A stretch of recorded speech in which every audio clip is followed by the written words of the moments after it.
Hello everyone, welcome back to our YouTube channel CLAT Preparation by Ada 24/7. I'm your law mentor Diksha Pandey, and today in this video we are going to discuss top 5 legal GK updates of June 2026. चलिए, so without any further ado, let's get started. हम आज बात करने वाले हैं top 5 legal updates की जो कि जून 2026 में हमको देखने को मिली हैं। तो जो हमारा पहला अपडेट है वो है supreme court allows live streaming of all constitutional bench hearing. मतलब कि अब जितनी भी कॉन्स्टिट्यूशनल बेंच की हियरिंग होने वाली हैं इन फ्यूचर, उसकी अब क्या होने वाली है, लाइव स्ट्रीमिंग होने वाली है। मतलब कि अब वो पब्लिक प्लेटफॉर्म पर भी अवेलेबल होगी, जो कि आप क्या कर सकते हो, एक्सेस कर सकते हो अपने घर पे बैठे हुए। इससे पहले क्या हुआ करता था कि जितने भी हमारे हाई प्रोफाइल केसेस हुआ करते थे सिर्फ उन्हीं की लाइव स्ट्रीमिंग होती थी।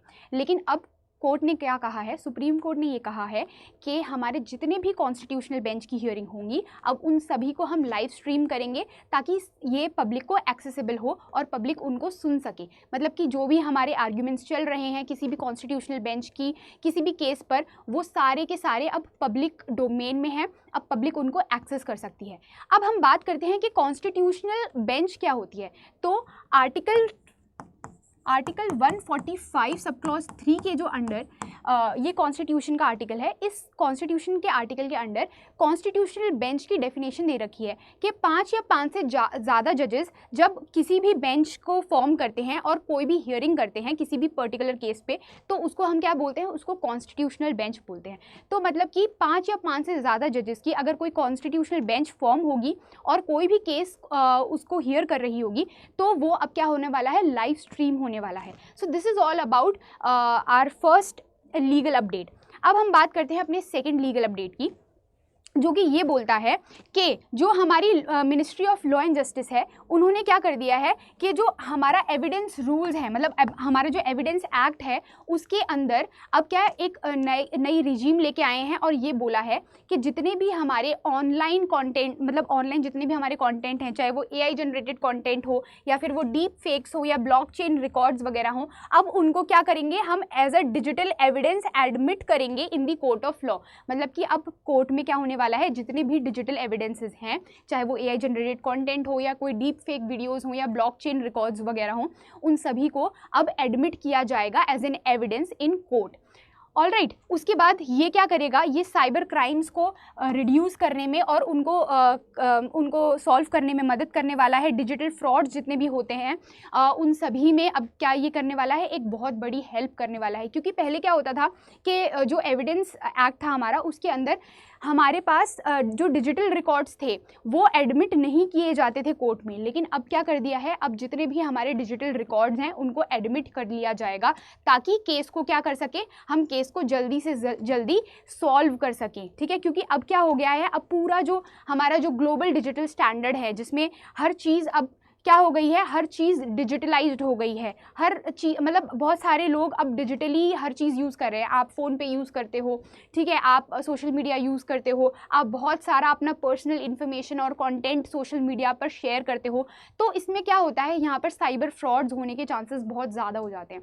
तो उन साइबर फ्रॉड्स को एड्रेस करने के लिए और उनको सॉल्व करने के लिए, उनको पकड़ने के लिए हमको क्या किस चीज़ की ज़रूरत थी, हमको डिजिटल रिकॉर्ड्स की ज़रूरत थी जो कि एडमिसिबल होने चाहिए। पहले हम जो हमारा कोर्ट था, कोर्ट सिस्टम और जस्टिस डिलीवरी सिस्टम था, वो उसको एडमिट नहीं करता था। लेकिन अब इस नई अपडेट से क्या हो गया है, अब हमारे जितने भी डिजिटल एविडेंसेस हैं उनको भी एडमिट किया जाएगा कोर्ट में।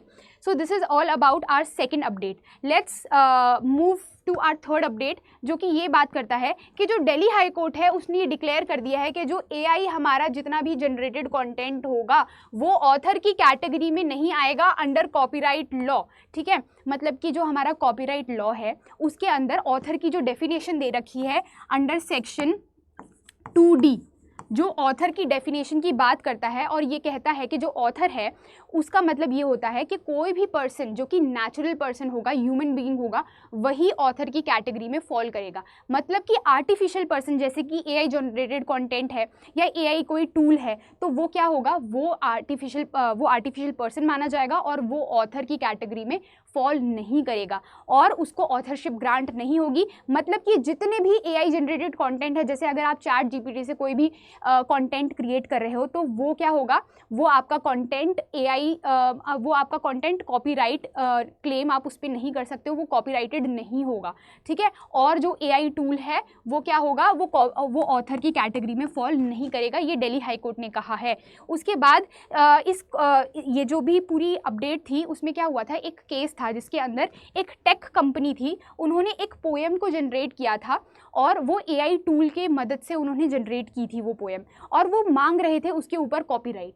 तो कोर्ट ने, दिल्ली हाई कोर्ट ने सीधा सीधा मना कर दिया है उनको और कहा है कि जो भी आपने पोएम को जनरेट किया है जो कि AI जनरेटेड कंटेंट है उस पर आपको ऑथरशिप नहीं मिलेगी और वो कॉपीराइट लॉ में प्रोटेक्टेड नहीं है।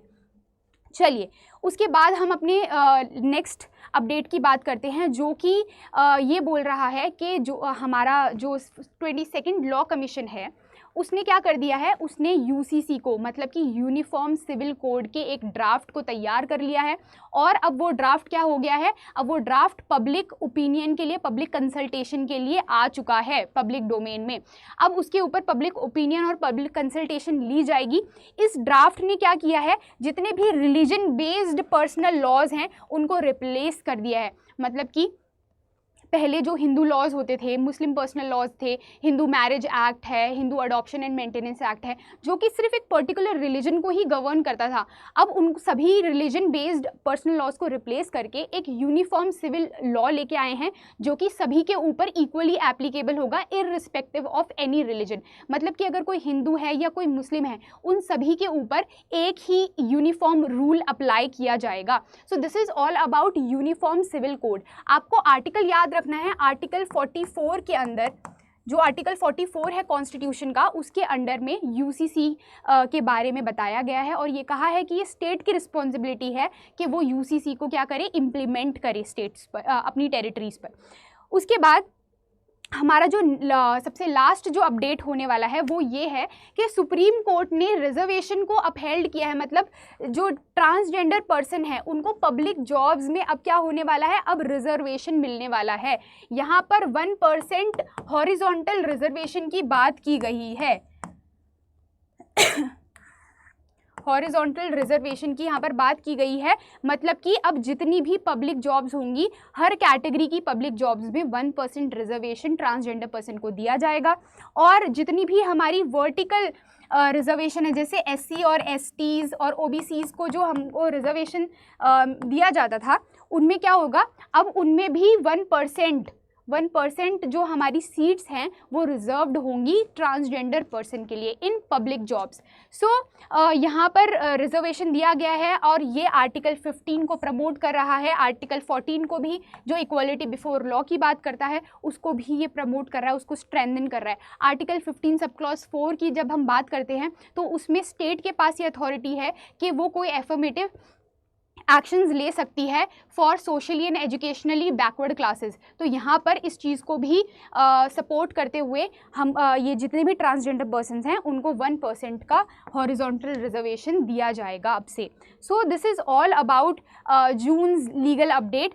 अगर आप चाहते हैं हमारे साथ जुड़ के तैयारी करना और अपनी तैयारी को और भी ज़्यादा फास्टन अप और स्पीडन अप करना, तो आप हमारे ऑफिशियल चैनल अड्डा 24/7 पर विज़िट कर सकते हैं।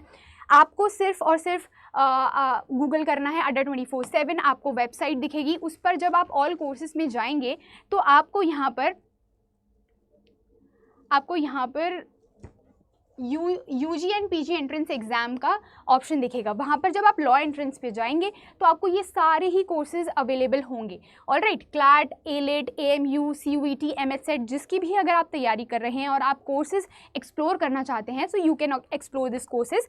प्लस आप अगर मेरा कोड DP01 यूज़ करते हैं तो आपको मेरी पर्सनल मेंटोरशिप मिलेगी, प्लस आपको मैक्सिमम डिस्काउंट भी मिलने वाला है। So this is it for today's video. See you in the next video.